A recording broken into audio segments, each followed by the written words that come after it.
একটি সবুজ ঘন জঙ্গলে বাস করত একটি ছোট খরগোশ। তার নাম ছিল টুনি। টুনি ছিল খুব চঞ্চল আর বুদ্ধিমান, কিন্তু একটু ভীতুও ছিল। জঙ্গলের অন্য প্রাণীরা তাকে ভালোবাসত, কারণ সে সবার সাথে মিষ্টি করে কথা বলত। টুনির সবচেয়ে প্রিয় জায়গা ছিল জঙ্গলের পাশের সবুজ ঘাসে ভরা মাঠ। প্রতিদিন সকালে সে সেখানে গিয়ে লাফালাফি করত, তাজা ঘাস খেত, আর সূর্যের আলোয় খেলত।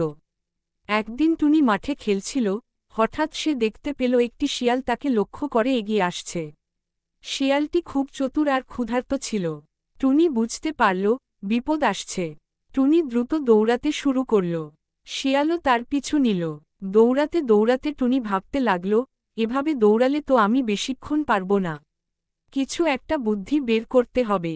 হঠাৎ টুনির চোখে পড়ল একটি পুরনো কুয়া। সে দ্রুত কুয়ার পাশে গিয়ে দাঁড়াল এবং চিৎকার করে বলল, আরে শিয়াল ভাই, তুমি জানো না এখানে একটা বড় দানব আছে? শিয়াল থেমে গেল। সে বলল, কোথায় দানব? আমি তো কিছুই দেখছি না। টুনি কুয়ার দিকে ইশারা করে বলল, এই কুয়ার ভেতরে। আমি একটু আগে দেখেছি, সে আমাকে ধরতে চেয়েছিল। শিয়াল কৌতূহলী হয়ে কুয়ার ভেতরে তাকাল। পানির মধ্যে নিজের প্রতিচ্ছবি দেখে সে ভয় পেয়ে গেল। সে ভাবল, সত্যিই হয়তো একটা দানব আছে। শিয়াল গর্জন করে বলল, আমি ওই দানবকে শিখিয়ে দেব। বলে সে কুয়ার ভেতরে ঝাঁপ দিল। টুনি দূরে দাঁড়িয়ে সব দেখছিল। সে বুঝতে পারল, তার বুদ্ধি কাজ করেছে। শিয়াল কুয়ার ভেতরে পড়ে আর বের হতে পারল না। টুনি স্বস্তির নিঃশ্বাস ফেলল। সে ভাবল, শুধু দৌড়ে নয়, বুদ্ধি দিয়েও বিপদ থেকে বাঁচা যায়। এই ঘটনার পর টুনি আরও আত্মবিশ্বাসী হয়ে উঠল। সে আর আগের মতো ভয় পেত না। তবে সে সবসময় সতর্ক থাকত। একদিন টুনি জঙ্গলের অন্য প্রাণীদের এই ঘটনার কথা বলল। সবাই অবাক হয়ে গেল। বানর বলল, তুমি তো সত্যিই খুব বুদ্ধিমান। হরিণ বলল, আমরা যদি তোমার মতো বুদ্ধি ব্যবহার করতে পারতাম, তাহলে অনেক বিপদ এড়াতে পারতাম। টুনি লাজুকভাবে হাসল। সে বলল, আমি শুধু নিজের বাঁচার জন্য চেষ্টা করেছি। এরপর থেকে জঙ্গলের প্রাণীরা টুনিকে আরও বেশি সম্মান করতে লাগল। কেউ কোনো সমস্যায় পড়লে টুনির কাছে পরামর্শ নিতে আসত। কিছুদিন পর আবার এক বিপদ এল। জঙ্গলে খাবার কমে গেল।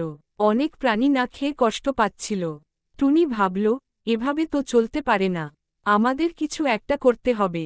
সে সবাইকে একত্র করল। বলল, আমরা যদি একসাথে কাজ করি, তাহলে খাবারের অভাব দূর করতে পারব। আমরা জঙ্গলের অন্য পাশে যেতে পারি, সেখানে অনেক ফল আর ঘাস আছে। সবাই প্রথমে একটু ভয় পেল, কারণ ওই জায়গা তাদের কাছে নতুন ছিল। কিন্তু টুনির সাহসে তারা রাজি হল। টুনি পথ দেখিয়ে সবাইকে নিয়ে গেল। সত্যিই সেখানে অনেক খাবার ছিল। সবাই খুশিতে ভরে উঠল। বানর বলল, টুনি, তুমি শুধু বুদ্ধিমানই না, তুমি একজন ভালো নেতা। টুনি হেসে বলল, আমরা সবাই মিলে কাজ করেছি বলেই এটা সম্ভব হয়েছে। সেদিন থেকে টুনি শুধু একটি ছোট খরগোশ নয়, বরং জঙ্গলের একজন প্রিয় বন্ধু ও পথপ্রদর্শক হয়ে উঠল। সেই শিখল, ভয় পাওয়া খারাপ নয়, কিন্তু ভয়কে জয় করে বুদ্ধি আর সাহস দিয়ে এগিয়ে যাওয়াই আসল।